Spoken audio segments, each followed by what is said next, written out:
Coach, when you think about a Friday kickoff, a little bit different than what we kind of would expect in the state of Texas or in Alabama, but a lot of eyes will be on that game there at Baylor. Just how does that kind of change the preparation for this Week 1 game as you guys gear up for the Bears? Yeah, it definitely changes. We've decided to go 2 weeks of the routine that we will have next week. So it started really yesterday, with Sunday being a Monday and today being a Tuesday and tomorrow being a Wednesday and so forth.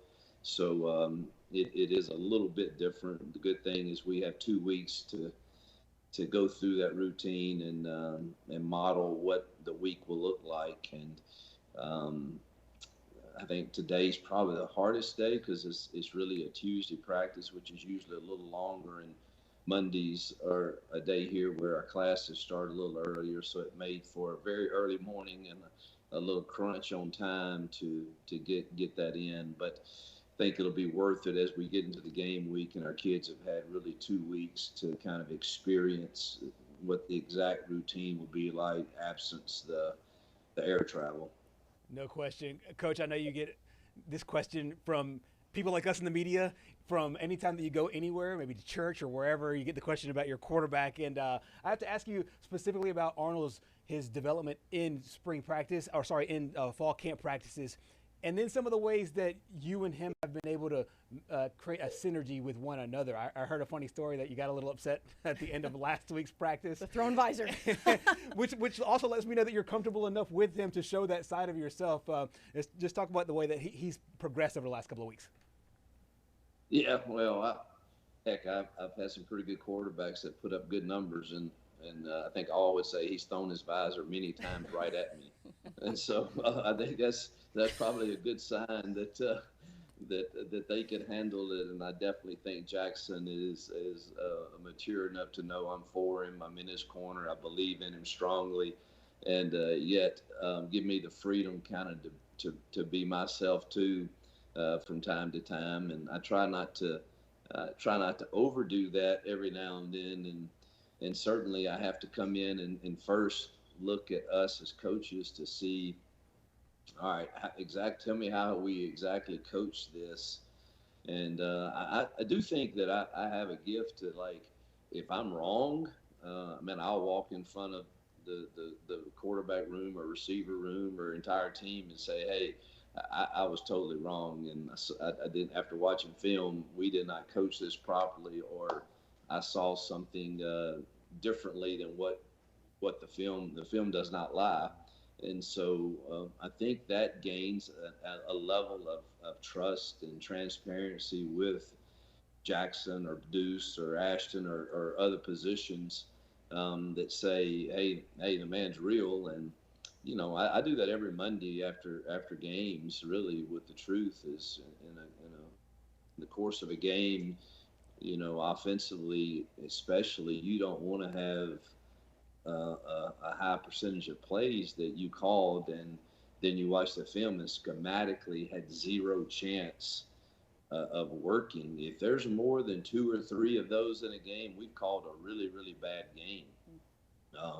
It gets easier. We call a lot of bad ones right now in practice because you're not really scheming for your defense, and they got something new in every day, and you hadn't had time to really teach against it. But that should change as you get into the season. I'm sure game 1 you'll have a few surprises that they'll have that maybe you didn't see toward the end of last year, but I think Jackson is he knows me well enough now to know I'm for him, and that I also get a little upset every now and then, and I think he's strong enough to take it. For the record, Coach, I thought it was pretty mild. I mean, people definitely they clearly people have never been coached hard in their life, because that was like. I was kind of shocked it was a story, really.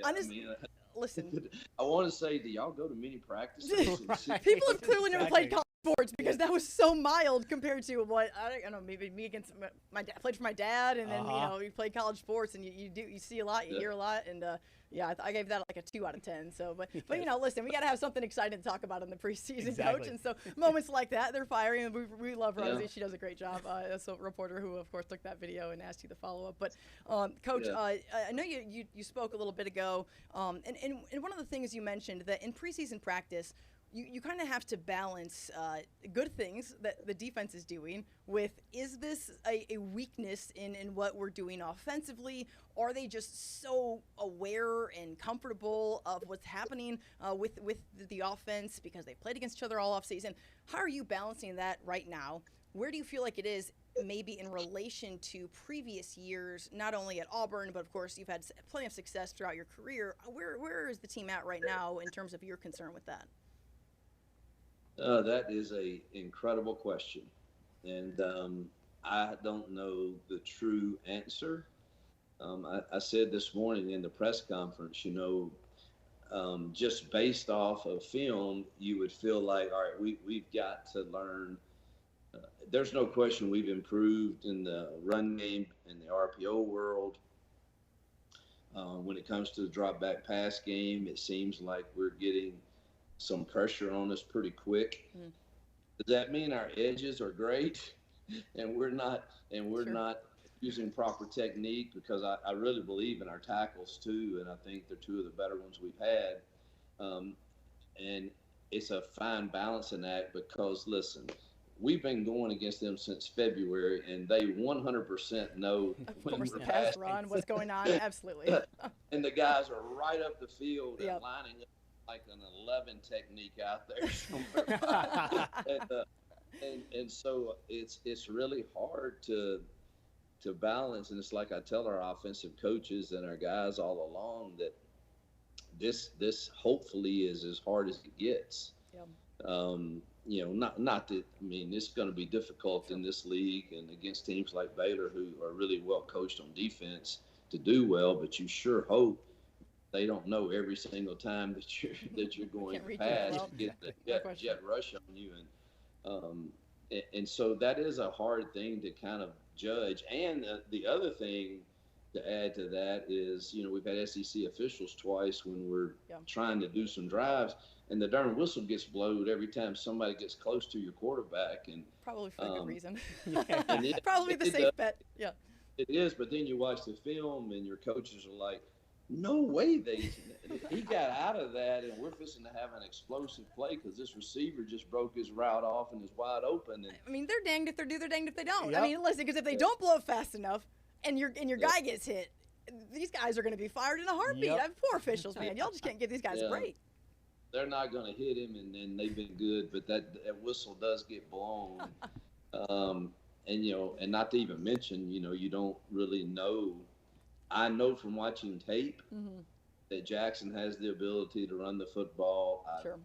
For 100% know, just go put on Ashton Daniels tape, against Notre Dame and Clemson and others, and watch him run the football. And Deuce certainly has the athleticism to do that too.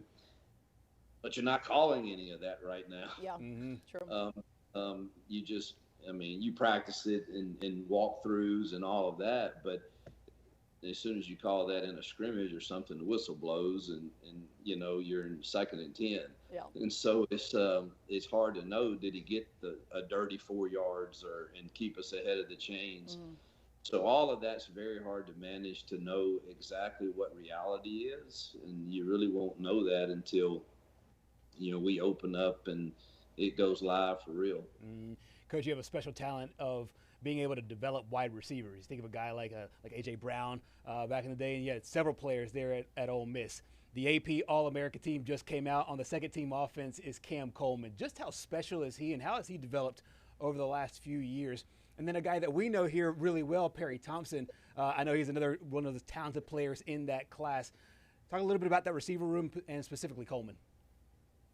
Yeah, we've been blessed through the years.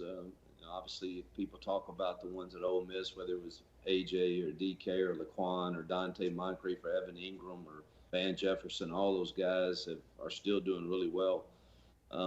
Even at Liberty, we had Antonio Coleman and Demario Douglas, who is starting now for the Patriots. And so we've been blessed to develop some really good receivers.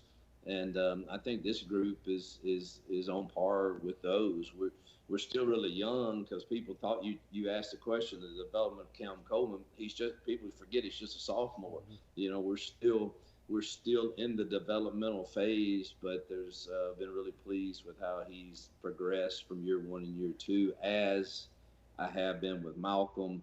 There were times, I know, quarterbacks take the blame all the time with head coaches, but there were times last year we had some plays there and a freshman wide receiver just in the wrong spot or the wrong depth, and all of that factors into it. And now taking a step into year two with the Perry Thompsons, Malcolm Simmons's, Bryce, Cam, you hope that that's not the case. At least it's minimized by the job we do as coaches. But Cam's a special talent, as is Perry.